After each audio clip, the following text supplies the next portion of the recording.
Bonjour ou bonsoir à tous et bienvenue sur Connexion Mystère. Aujourd'hui vous allez vivre un témoignage, j'ai envie de dire absolument délicieux.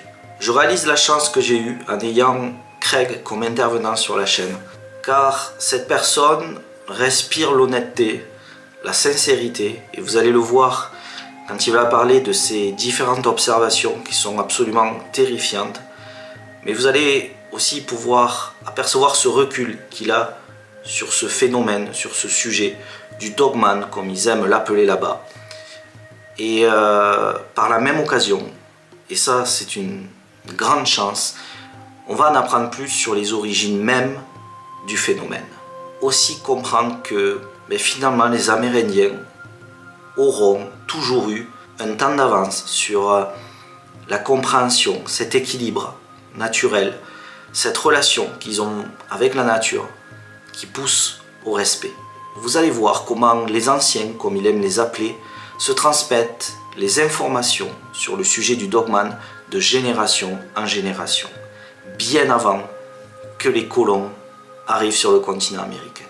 Ce témoignage est riche en beaucoup de choses et je dirais même qu'il est précieux. J'espère que vous allez le savourer comme il se doit et en mesurer toute son importance. Avec Craig, on va s'éloigner du côté paranormal ou surnaturel. Là, on va vraiment être dans une approche très rationnelle et qui me plaît beaucoup. Et je vais vous laisser la surprise de le découvrir. Dans cette vidéo, vous allez aussi voir Chris. Chris est une personne fort sympathique qui va m'aider pour la traduction, car je me suis aperçu que quand je fais les interviews en anglais, je dois rester très concentré pour pouvoir ensuite vous traduire tout ce qui a été dit mot par mot. Pour moi, c'est une preuve de professionnalisme. Le seul problème, c'est que j'en oublie mon plaisir personnel. Et ça, c'est gênant. Et donc, le fait d'avoir Chris, ça me permet d'avoir quelqu'un sur qui me reposer. Et encore une fois, certains pourront se dire experts du sujet, ou d'autres pourront se dire que c'est cette théorie et pas une autre. Et moi, j'ai envie de vous dire, essayons d'être plutôt humbles face à cette façon d'expliquer ce phénomène que Craig va développer. Ces gens-là connaissent ce sujet sûrement bien mieux que quiconque ici et qui en plus remonte jusqu'à ses origines. Bienvenue sur Connexion Mystère. Pourquoi n'ai-je jamais rien vu? Les grandes personnes ne savent plus croire.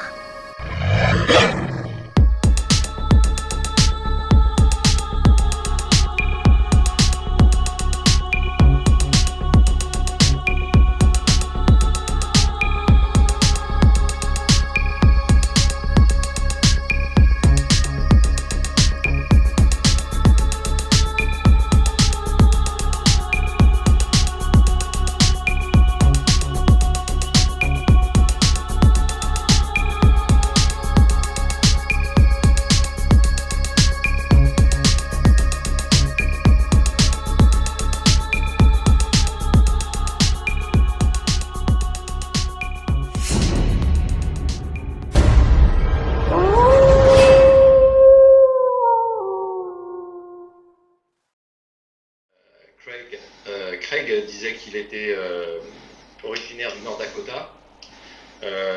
Il vit à 16 miles de la frontière du Canada, donc vraiment très très proche, et qu'il est originaire d'une réserve indienne, les Ojibwa, qui est une ethnie indienne canadienne. D'accord. Enfin, à cheval entre le Canada et les USA.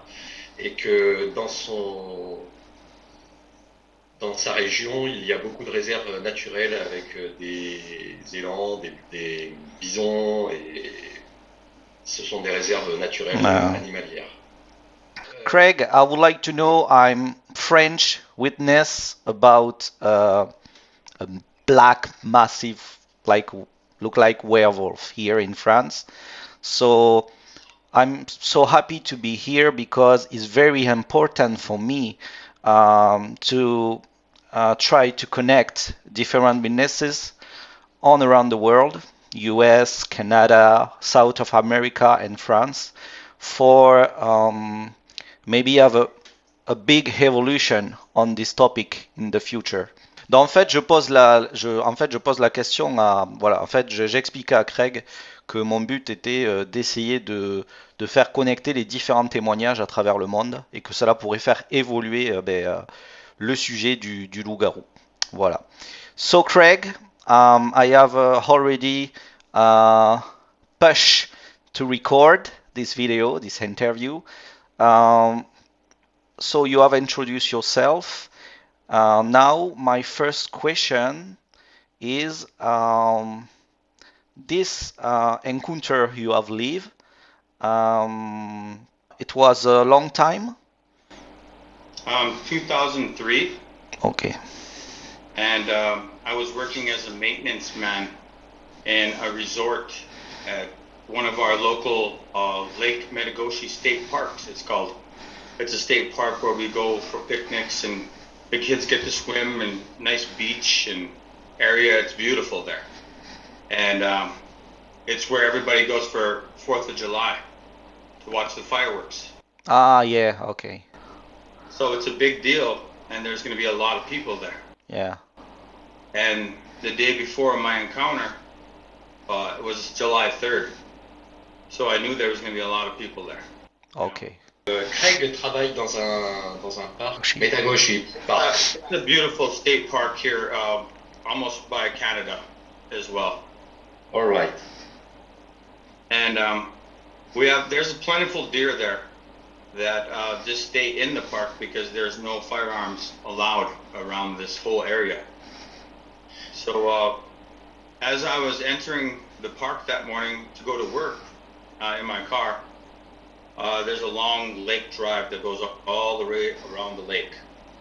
And it has a bike path as well. Ah, okay. Donc, Craig à l'époque travaillait en 2003 au 𝐷𝐄𝐒 Park, qui est une réserve naturelle avec beaucoup de Ça a l'air très beau en tout cas. chevreuils. C'est une réserve naturelle et les gens s'y rendent souvent pour fêter le 4 juillet. Et sa rencontre a eu lieu le 3 juillet. D'accord. Et le matin, quand il s'est rendu à son travail le 3 juillet, il faisait le tour il y a un lac dans ce parc où il travaillait à l'époque comme agent d'entretien, enfin de sécurité, de surveillance, on va dire plutôt. Le matin du 3 juillet, il a dû avoir sa rencontre. Je vais lui demander la confirmation en lui posant la question. D'accord. Craig, is that the 3rd July that you had your encounter in the morning while you were going to your job? Yes. Okay, so if you can carry on now, please. Okay. Just before I get to work, it's about 15 minutes to 7 o'clock, and the sun is just coming up. So it's still a little dark, but the sun is just rising, and it's starting to be a beautiful morning. And I see 2 deer running out of the park on the bike path, which you don't see them running too often because there is no reason to harm them, so they're tame. And I also noticed a young boy about a mile down the road who was jogging every morning. He was getting in shape for a marathon, and he would jog every morning at that time, and I waved to him. And as soon as I turned my body to wave to him, I heard nails on the concrete coming across the road. And I immediately turned and stopped because I thought I was going to hit the boy's dog. But it was this massive, kind of looked like the thing from American Werewolf in London. Oh, really? Wow. Part grizzly bear and part wolf head. And it looked right into my eyes and had the biggest yellow, like if you held a beer glass up to the light, it just glowed. Yeah. That yellow. It glows. It was not a reflection, it was glowing. Yes. Because your Because headlight. the sun was cracking up, just coming up behind it, and Right. yeah, I seen it like just feet away from my car because I almost hit it. And when I seen that and looked into its eyes, it let out a growl that turned into a roar that shook my whole car and myself. Yeah. Donc en se rendant à son travail le matin du 3 juillet, vers 6h45, heure à laquelle le soleil se lève, mais il fait encore noir, c'est l'aube, mais le soleil pointe en fin de compte. Il a vu des chevreuils qui ont traversé, chose qu'il a trouvé inhabituelle, parce que d'habitude ils se tiennent loin des routes et ils ont assez d'espace pour évoluer librement dans le parc. Mais ce matin-là, il y a 2 chevreuils qui ont traversé devant sa voiture, et il avait l'habitude de croiser un jeune homme qui faisait son jogging tous les matins, donc il l'a salué. Et c'est là qu'il a entendu des griffes sur le bitume. Ouais. Et qui s'est tourné et qu'il a vu en fin de compte cette créature avec une tête Une grosse tête, quoi. entre le grizzly et le loup, énorme, et les yeux de la créature avaient une lumière jaune, comme si on tenait un verre de bière transparent à la lumière du soleil. Ça fait cette couleur-là. Ouais, comme si la lumière habitait les yeux, quoi. C'est à l'intérieur, quoi. Ouais, c'est-à-dire que la lumière provenait des yeux et le soleil se levait derrière la créature. Donc c'était pas un reflet. C'était vraiment cette impression que les yeux brillaient. Et dès qu'il a vu la créature, qu'il l'a aperçue, cette créature était à quelques mètres de lui dans sa voiture. Et c'est là que le grognement, au départ c'était un grognement, s'est transformé en un rugissement. La créature grognait au départ et puis elle s'est mise à rugir. Je vais lui demander une confirmation. Ouais. Greg, when you turn yourself, you were in a car. You were driving. Okay. Yeah. What was your speed at the time, you think? About maybe 25 to 30 is the speed limit there. Miles per hour. Okay. So it's quite slow, but not too slow. Yeah. And when you hear the claws on the concrete, did you think about a bear or something else, or? It sounded like a big dog, with the nail clipped, and that's how they sound when they're running on the pave. When you walk your dog, you you could hear that. You remember that noise. It's quite peculiar noise that we know. Donc il roulait à peu près à 25-30 miles per hour, qui est la limite de la vitesse. Il était dans sa voiture et au départ, le bruit des griffes sur le bitume, il a cru que c'était un gros chien en fait. Et ce qui fait qu'il s'est retourné. Il n'y a pas un lien avec un ours ou un corps, le corps d'ours, non? Ah oui, non, c'est la tête, d'accord. La tête était aussi grosse que celle d'un grizzly, mais avec une forme de tête de loup.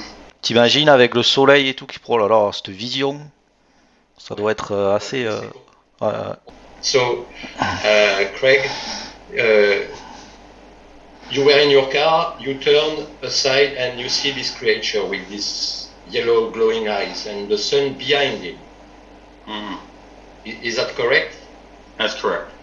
Okay, you can carry on if you want, please. Okay, and like I said, as soon as I looked at it, it looked hungry, and I could tell that's what the deer were running from. And it let out that roar, and like I said, it shook my car. It felt like deep bass speakers. Yes, vibration. Yes, it just vibration. Shook my whole body, my whole car shook. And then when it raised its claws up to swipe at my car, I put it in reverse and I kicked it back about 15 feet from it. And that's when it turned and it looked towards the boy that was running on the road, on the thing. And when it looked towards him, I immediately hollered out my window, "You better run." I hollered as loud as I could, "Run! You better run!" Yeah. And this little kid was already jogging. So he thought I was trying to mess with him, you know, trying to razz him up because he's already run. You know, so he flips me the bird.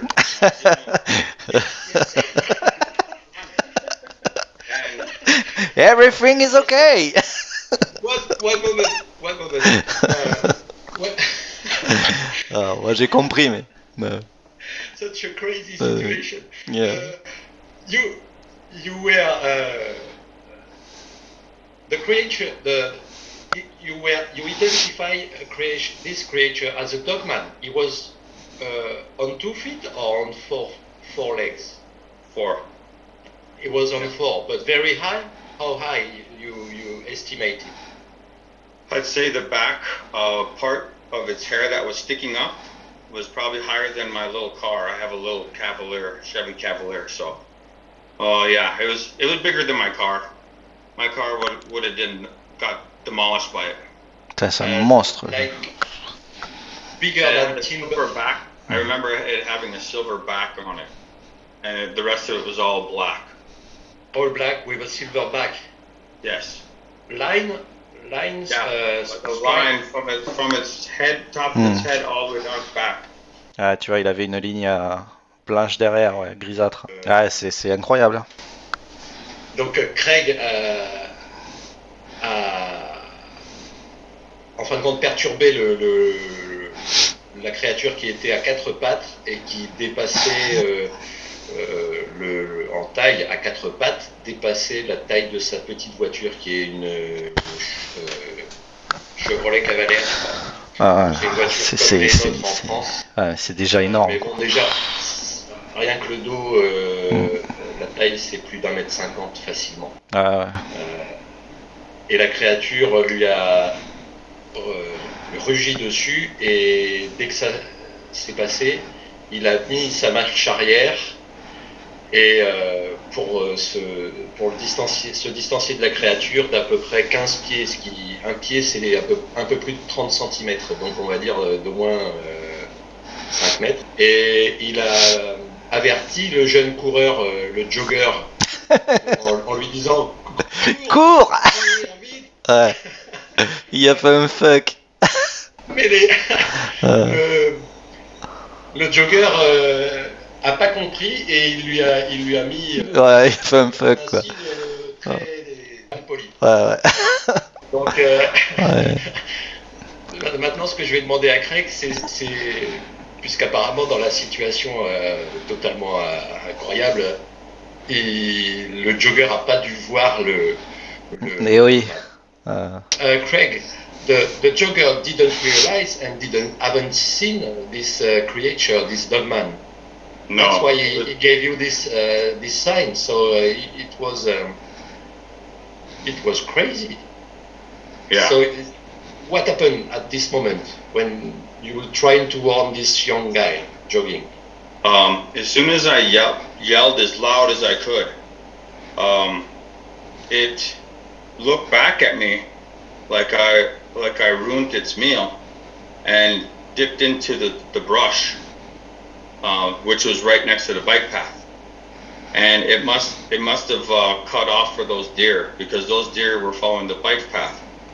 And I figured it was going for the 2 deer, and it left me and the boy alone. I reported it to the police and the park rangers, and my boss, just because it was 4th of July the next day, big day for business. Yeah, firework and party time. Well, not to say anything to anybody about it. He didn't want to ruin it. To avoid any problems in that day for the 4th of July. Do you think you have a cover up on your encounter? Because just next day is July 4? Yeah. Yeah. Yeah, and just coincidentally, that summer, that week, there was a big fire in Canada. Yeah. Which forced a lot of animals towards our way.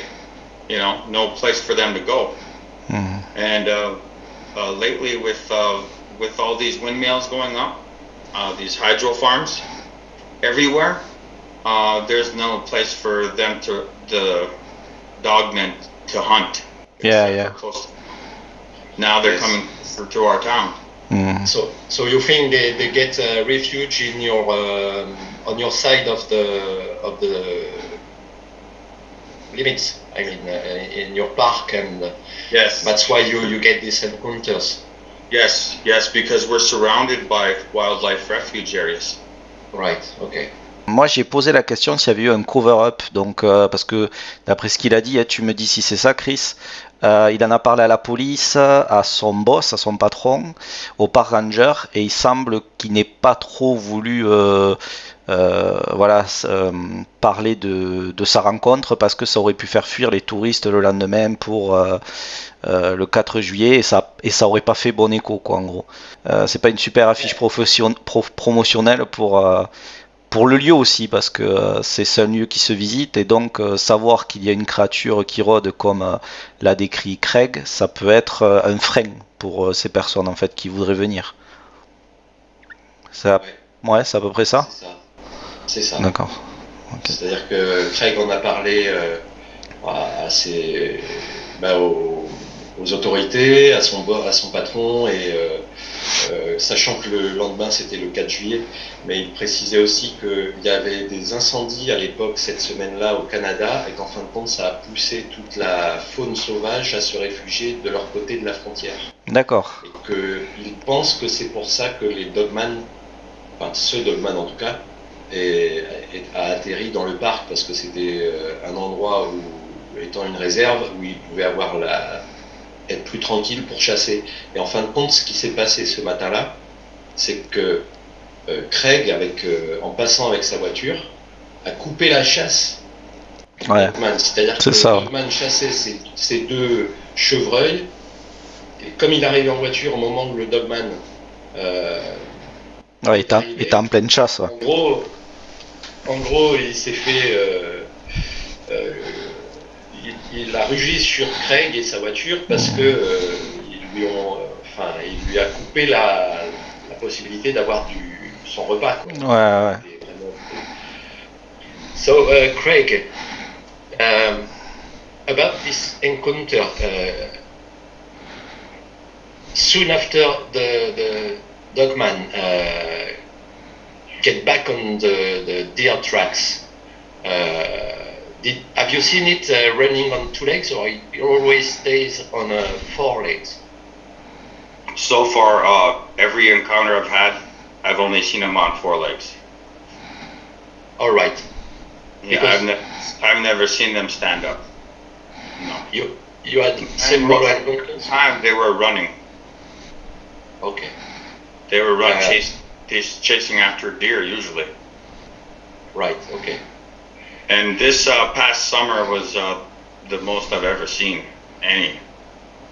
Since we all were in isolation, I think it was pretty quiet out in those woods, in the country roads. So it might have brought them closer in, thinking, they had a lot more area now. All right. For this summer of 2003, you speak. Okay. Yes. Since 2003, I haven't seen any, because I've looked, and I've tried to keep myself safe and away from them, and this is the only time since then that I've seen them again. Okay, so you had only this encounter, no other one lately? No, I had the one in 2003, and then about 3 encounters myself this fall and summer of 2001, or 2021, I mean. Oh, You had encounters last year. Yes. Oh, you have meet again? Yeah, I posted all this stuff on the North American Dogman project. Okay. All right. I have about 4 stories on there. I also shared my uncle's story on there, which he encountered one as well. He lives down the road from me. So this past summer, they've been a lot of sightings in the area. Donc Craig disait qu'en 2003, il avait eu cette seule rencontre et que depuis, il les avait jamais revus, mais il faisait attention de enfin, il prenait des précautions pour éviter toute rencontre avec ces créatures. Et par contre, en 2021, l'été 2021, lui a eu d'autres rencontres avec les dogman et son oncle aussi. Ouais, c'est ça. Ils ont mis leur rapport, ils ont soumis des rapports de rencontres sur le site des North American Dogman Project. C'est une association qui regroupe les témoignages et qui fait des recherches sur ce domaine. Est-ce que tu crois qu'il est possible de connaître le témoignage de son oncle un petit peu? Comment ça s'est passé? Ouais, ouais. Merci. Craig, do you think your relatives, your uncle will agree to tell us his story like you do now? He might believe it. We translate and with the video, the conf call, and it will be if he agree and if you can speak about how the things go with Virgil and Konnexion Mystère channel on YouTube, and I think it will be a great idea for everyone if you agree. Okay. Okay. I'll ask about it. Yeah. Donc j'ai demandé à Craig si son oncle serait d'accord et s'il pouvait en parler à son oncle pour avoir l'histoire. Qu'il vienne témoigner de la même manière sur avec Virgile sur la chaîne Konnexion Mystère, et il a dit que ça devrait être possible. Ouais, ça serait cool. Est-ce qu'il a eu écho de mutilation ou disparition d'animaux dans le coin ou... Voilà, ouais, dans le secteur. Craig, since your first encounter in 2003, have you heard about cattle mutilation or pet disappearance or weird facts about the dogmen around your surroundings or relatives or neighbors? Yeah. Yeah. C'est dingue, hein? They think it was because of mountain lions, though. We have a lot of trees in town, so they think mountain lions were using trees to get from house to house, and they would snatch cats and dogs that weren't brought in at night. So, and these were big dogs, like pit bulls. So this summer, about 4 of the biggest pit bulls in town went missing, and their owners were looking all over town for them. And that's about the time of the sightings we had outside of town, you know. And it was in which year was that? In 2003? No, this year, 2021. 2021. En 2021, il disait qu'il y a eu 4 des plus gros chiens de la ville, des pitbulls, ouais. qui ont disparu mystérieusement, et les autorités s'orientent sur une piste de lions des montagnes, enfin les pumas, mais c'est apparemment un prédateur qui se déplace d'arbre en arbre, et comme il y a beaucoup d'arbres dans cette ville, apparemment ils expliquent que ça serait des lions des montagnes qui seraient responsables, mais apparemment ça serait plus apparenté à des attaques de dogman. Là aussi on peut faire des liens encore, hein. Il y a plein d'autres histoires, hein. Je vais lui demander confirmation. Ouais. Craig, do you think that the mountain lion can do that, or I don't know. You don't know? Not 4 in a night. No, I don't think so. That sounded Four something. in a night. Yeah. It was not 4 all for the summer period. It was 4 in one night. Yes. Yes, that's quite a lot. And I think predators like mountain lion don't kill for fun. They kill to eat and to feed. Yes. Any predator, even a bear or a grizzly, will not do that. It's my personal point of view, but I think you know wildlife better than me, but it doesn't make sense. Yeah, I think we're getting rid of the anything that would make noise is a meal for them, or you know what I mean. Yeah. It seems like when a dogman is in the area, all the wildlife goes quiet. Yes, it's always a fact that lots of witnesses report. Donc là, l'histoire des 4 plus gros chiens de la ville qui ont disparu, c'est en une nuit. Ah, une nuit, ouais. C'est pas réparti sur tout l'été, c'est une seule nuit. Donc je lui ai demandé si lui, il pensait, avec sa connaissance de la faune sauvage et de sa région, si ça lui semblait pertinent que ce soit un puma ou un autre prédateur. Et il me confirme que non, c'est pas possible que... Enfin, ça serait vraiment bizarre qu'un prédateur tel qu'un puma ou un lion des montagnes s'en prenne à des créatures comme des pitbulls. Surtout si, 4 pitbulls, c'est chaud. Yeah, Craig, I would like to know, only one creature? Maybe more. Not just only one.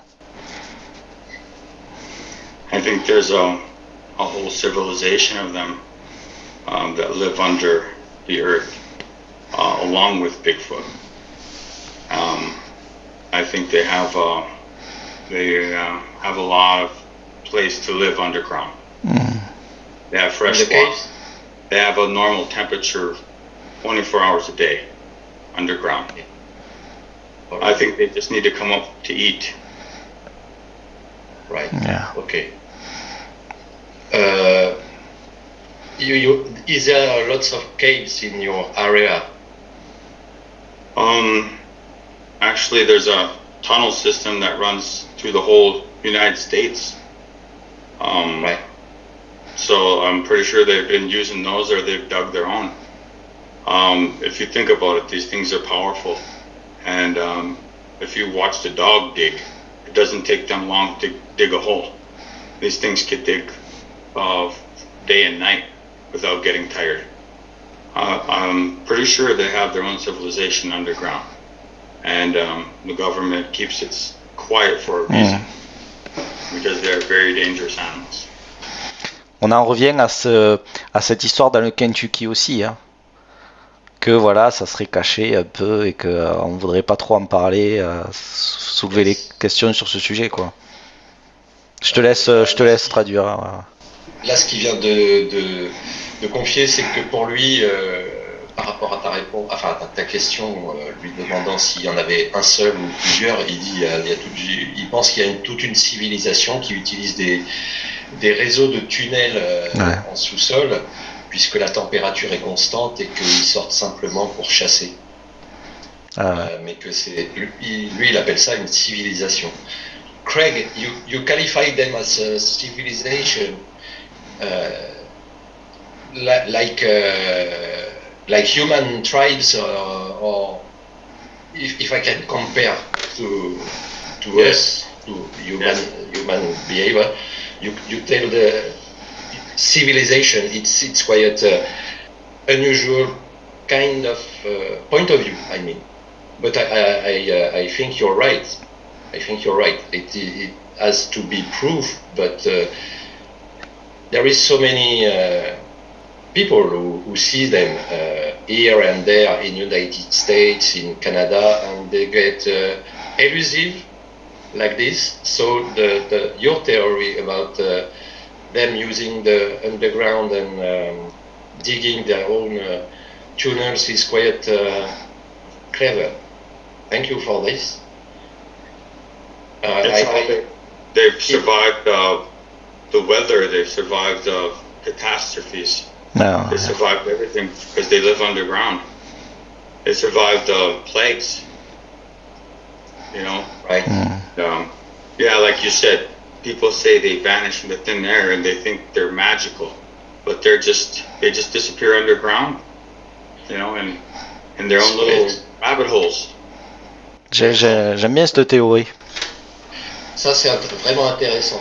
Ouais.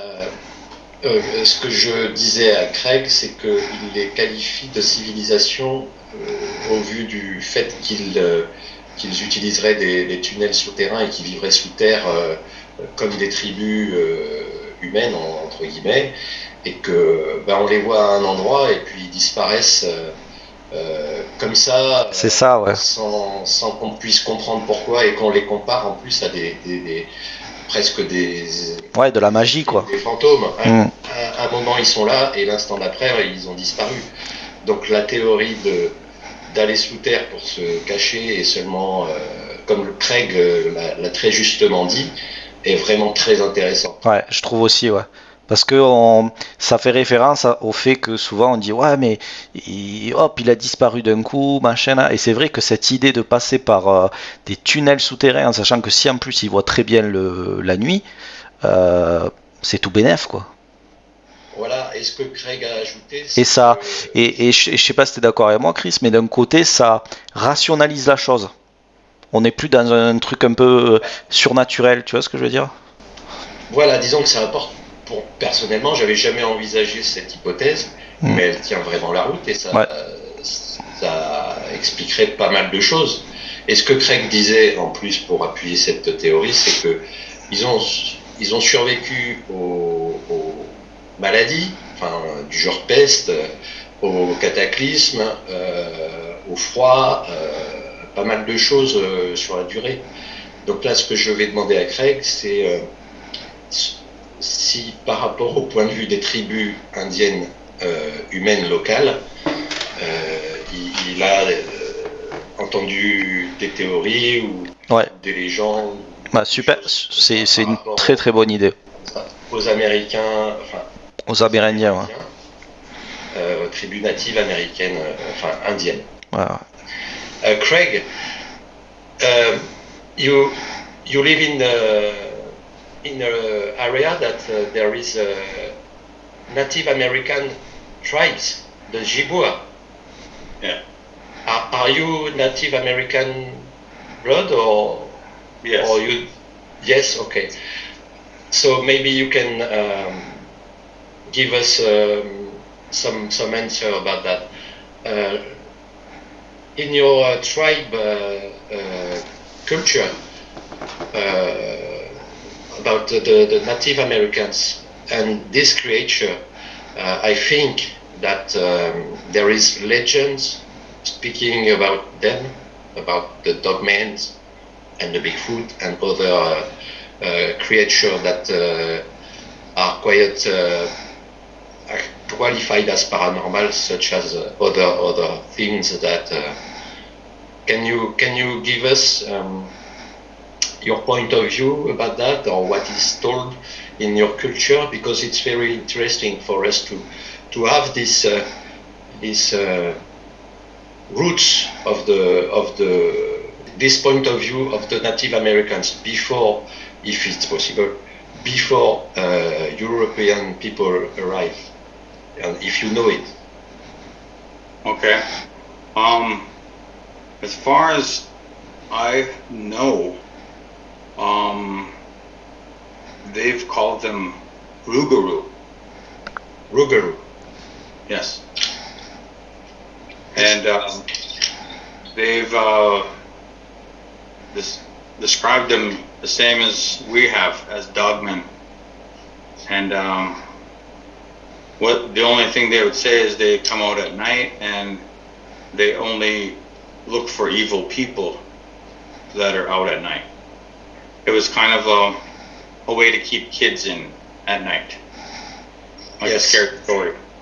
We have the the same kind of law in European countries that if you want to be your kids to stay put and quiet, you tell them, I will call the this kind of creature, and you will stay quiet. So, but it is truly a native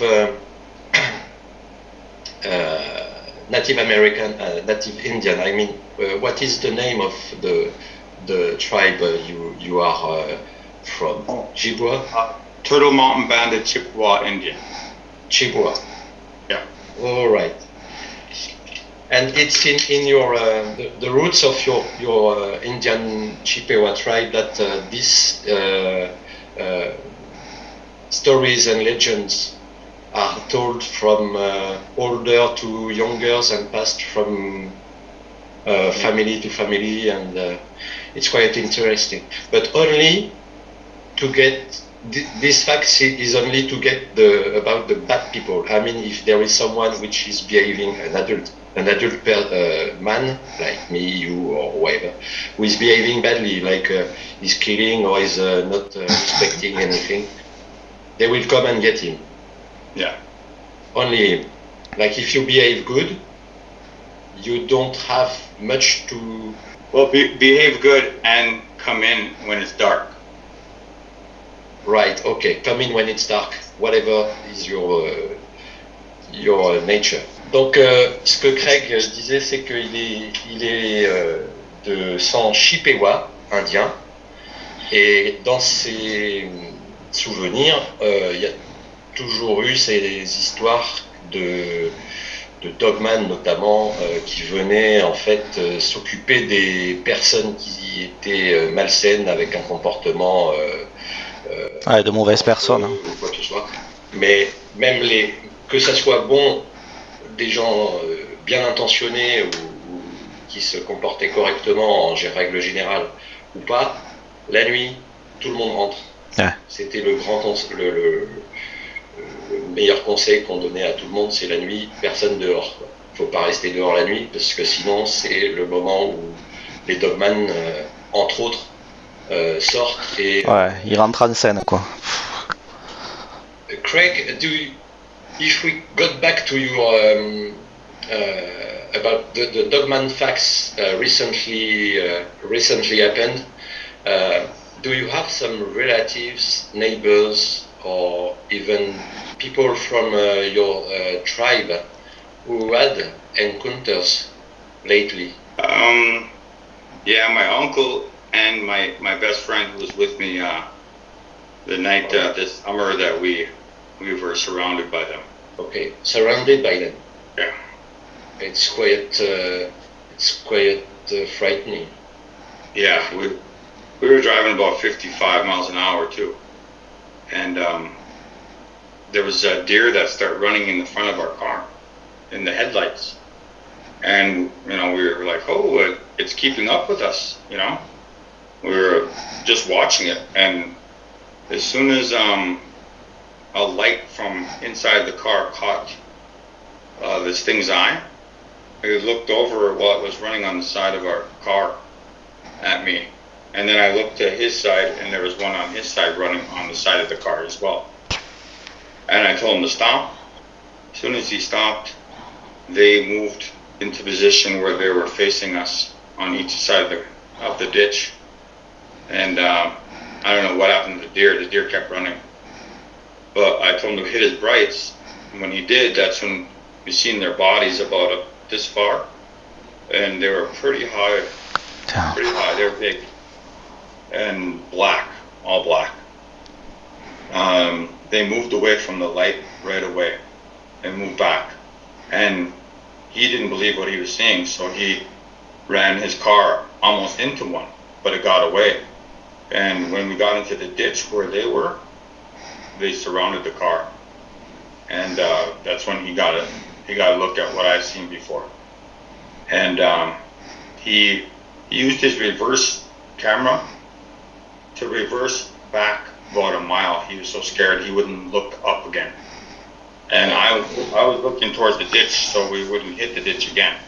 but we reversed for about a mile and got away from them. And that's the last time I seen them in the area. That was just, yeah. And you were with your best friend and your uncle in a car? No, just my best friend. Best friend, yeah. Yeah. He was alone in the car? Yeah. Or you were with him? Just us two, yeah. You and your best friend in the car, and that happened. So it's another encounter. Yes. And that one as well, to the Dogman project. Okay. But I don't know if we can get to this report in Dogman, North American Dogman project. Okay. You must leave maybe. Okay. No. That's one of them. Before that, me and my wife were cruising the same back road, and pretty late. It was probably about 11 o'clock at night, and our car was lifted up and pulled back about, I'd say about 5 feet maybe backwards, and then let go, like we were a wind-up car. It just let us go. Right. And then when we stopped down the road a little ways, our two back tires were going flat. And when I was gonna take a jack out and try to fix it, I heard something in the trees, and I felt like I was being watched. So I told her, no, let's drive somewhere else and we'll go change it somewhere else. I was with my wife, and she agreed. She said, let's go somewhere else then. And we went a few miles down the road, and we called her friend to come get us, because we didn't trust going outside the car after that. We couldn't explain what happened to us. It just felt like we were inside of a little play car, and something just lifted the whole thing up. And you couldn't see what did this? No, couldn't see what happened that time. Just about a week before that, though, I seen something on the same road, maybe about a mile from that spot, coming out of the cattails.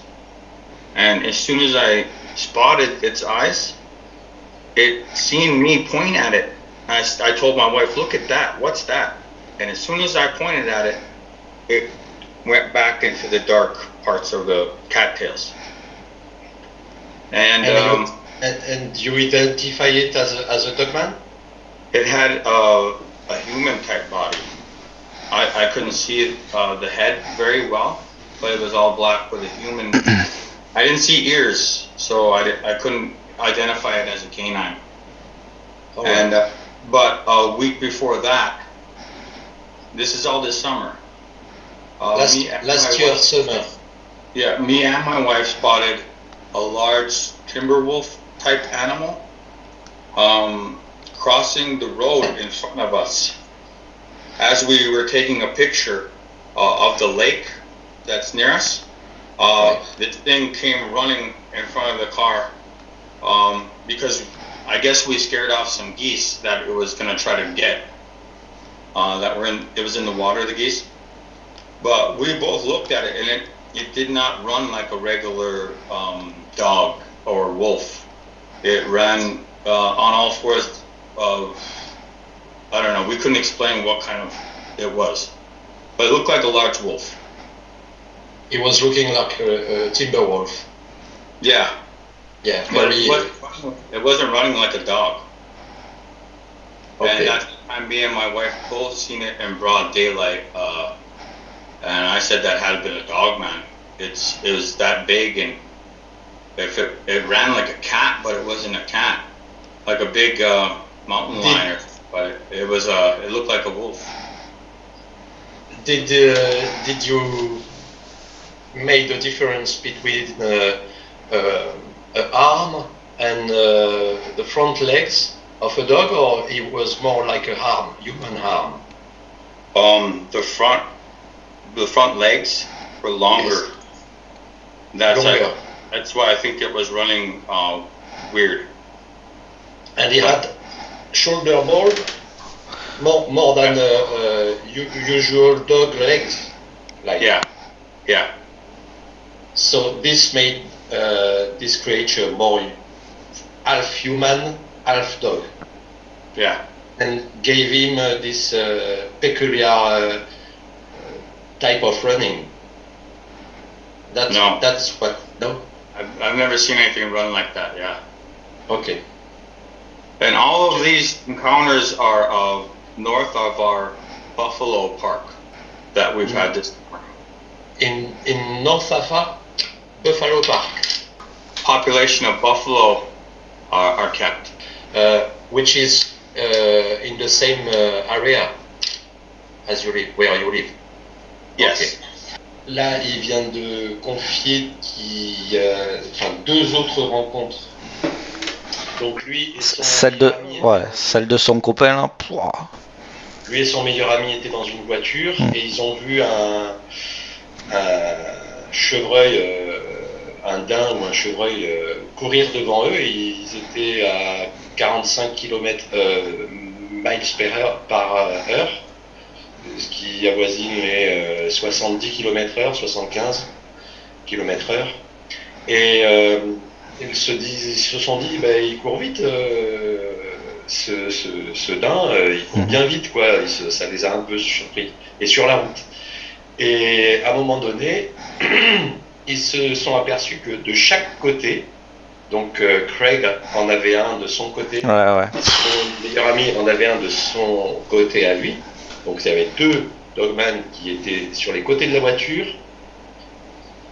Et donc ils se sont arrêtés. Au moment où ils se sont arrêtés, les dogman sont restés sur les côtés au niveau du bas-côté. Mais il y en a un autre un troisième qui est apparu devant eux, si j'ai bien compris. Son meilleur ami a mis la marche arrière, ils ont fait plus de 500 mètres en marche arrière pour fuir ce chemin. Alors je ne sais pas si c'était un chemin ou si c'était la route.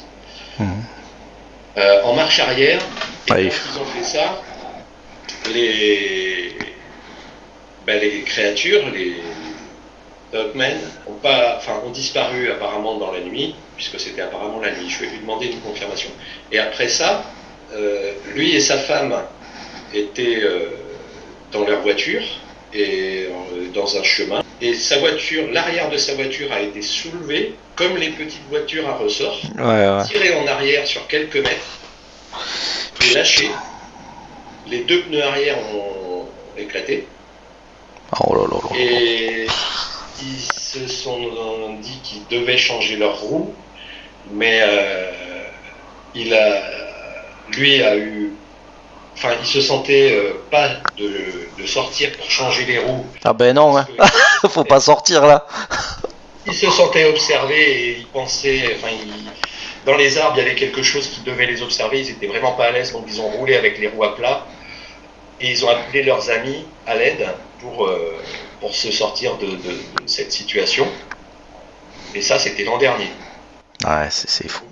Ouais, j'avais plus ou moins compris, mais tu vois, heureusement que tu es là parce que ça me permet d'avoir plus de détails. Mais c'est fou. C'est là ce qu'on est en train d'entendre. Je voudrais lui donner une précision parce que là, apparemment, c'est à chaque fois comme des. Ah oui, et dernière entrevue, c'est en pleine journée, ils étaient dans le parc avec sa femme, ils observaient des oies, ils ont voulu prendre une photo, et là ils ont vu un grand loup, parce qu'il y a des loups qui sont identifiés comme les Timberwolves, c'est des loups de taille supérieure par rapport aux loups. Ouais, un peu plus gros. Carrément plus gros. Et celui-ci, c'était ce genre d'animal, mais XXL, et quand ils l'ont vu courir, il y avait quelque chose qui clochait dans sa façon de courir. Donc je lui ai demandé si les pattes avant ressemblaient à un bras humain, avec une forme d'épaule. Ça ressemblait plus à une patte de chien habituelle, et il m'a dit ça courait comme un félin, mais c'était un loup, donc le typique, le dogman. Maintenant, ce que je vais lui demander comme précision, c'est sur ces rencontres-là, est-ce qu'il les a déjà vus se redresser sur leurs deux jambes arrière? Ouais. Craig, each time you had these encounters with this kind of creature, they were on 4 legs. Did you ever saw them rise up on 2 legs? No. Never? Never. Because Nope. usually, They do, but I've never seen it, no. Every time I've seen them, they were on 4 legs. They were running for a meal. Yes, but always on 4 legs. Never Yeah. any of your. No standing up. They were never rising from 4 legs, standing on 2 legs. I think they only do that to intimidate people. Okay. Or to climb 2 trees. Or to climb 2 trees. Okay. And did you notice something about the front paws looking like raccoon hands or human hands? Or you couldn't? No, I couldn't tell. And like even in my first encounter, all I remember is seeing claws like long as my hands, long as my fingers, coming at my car, you know, like that. And I don't remember seeing paws or anything like that. It was more like 4-digit hands. Yeah, it was like with claws. Like 4 claws coming at my car. Yeah. Yeah. Huge ones, long ones. Yes. Yes. How many measure? How many inches? I'd say about 3.5 inches, maybe long, like, something like that. Which is like a grizzly claws, as long, big grizzly claws. Okay. Big black claws. Yeah. Ok, fine. Thank you. Donc, il les a toujours vus à 4 pattes, puisqu'ils étaient à chaque fois en train de chasser, donc de chercher à se nourrir, donc après une proie. Les daims notamment, ou alors à chaque fois qu'il les a vus, il les a toujours vus en station à 4 pattes, jamais se redresser. Et lui, il pense qu'il se redresse soit pour intimider, soit pour grimper aux arbres, par exemple. D'accord. Et quand, lors de la première rencontre qu'il nous a expliqué en 2003, ce qu'il a vu, c'est qu'en fin de compte, il y avait une patte, entre guillemets, mais avec des très longues griffes. Alors, 3 inches et demi, je sais plus combien est la taille d'un inch, mais bon, ça fait à peu près 8 ou 9 cm de long. Ouais. Pour comparer une griffe de grizzly, d'un gros grizzly, à peu près cette taille-là. Mais c'est D'accord. Ouais, c'est grizzly. C'est ça. Et là c'était ce qu'il a vu quand il a eu sa rencontre sur la route le matin avec le jogger. And with your encounter with in 2003 with this young guy jogging, did you had any news about this young guy, or you left and? I seen him the following morning. Yeah. And I explained to him that there was a large animal behind him, and that's why I told him to run. So he wouldn't tell his mother I was trying to bully him or anything like that. Yeah, I did tell him. And he giggled about it, and he said, "Sorry, I gave you the bird." You know, he said, "I'm sorry." Dude. I said, "Okay."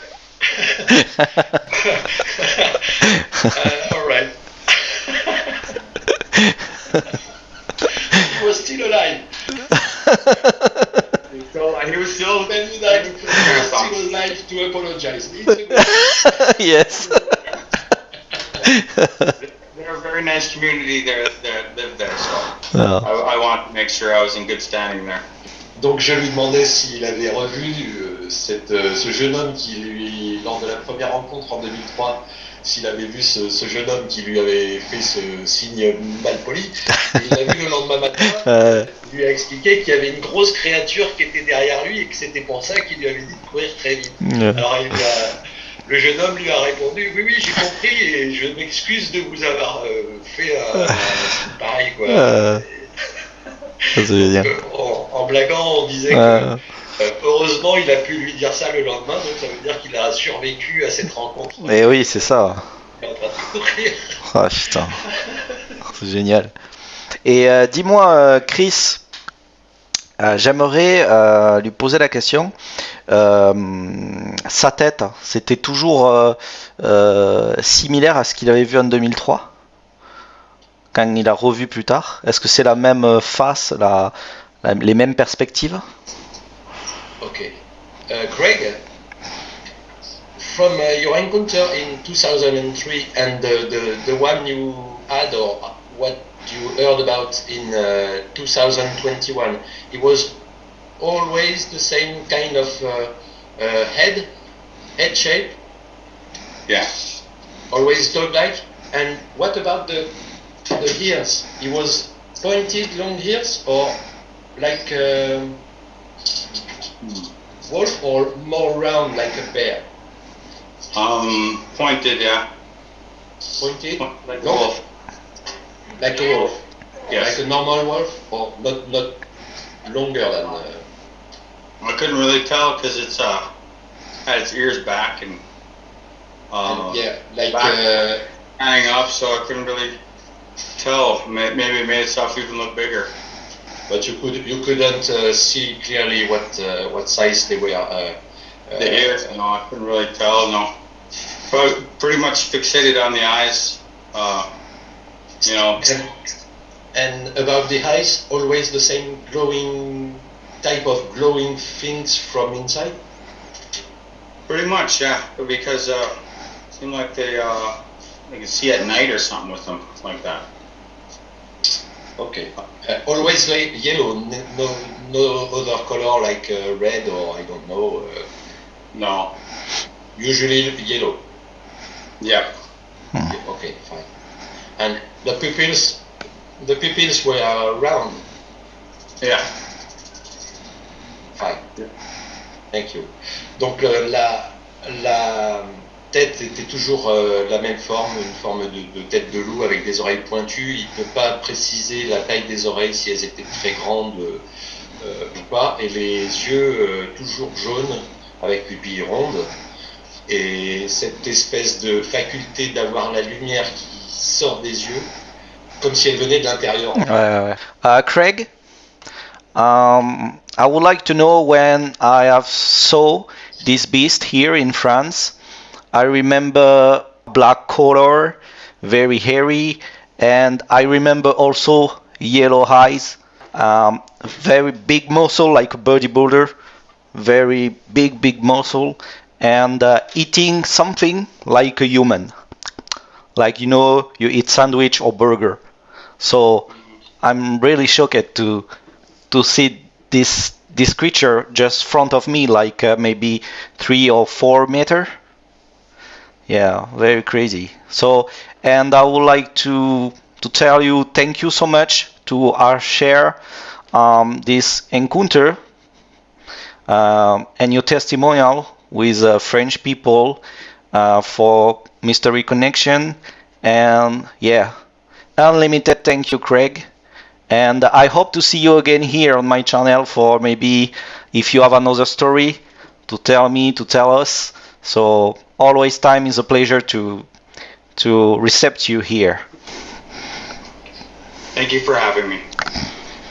Thank you. Thank you, Craig. As Virgil said, we will be very happy to welcome any one of your friends or relatives who want to speak about their encounters. Really, I appreciate and I am honored to meet Chippewa person. I am very sensible to this. I would like to have the Native American testimony about that fact, and thank you very much for your theory about the civilization, dogman civilization underground. And I think you are always welcome on the Konnexion Mystère channel. Thank you. Keep in touch, take care, and take care of your family too. Stay safe. Thank you so much, Greg. Bye everyone. Stay connected to mystery. Bye bye. Thank you so much. Thank you.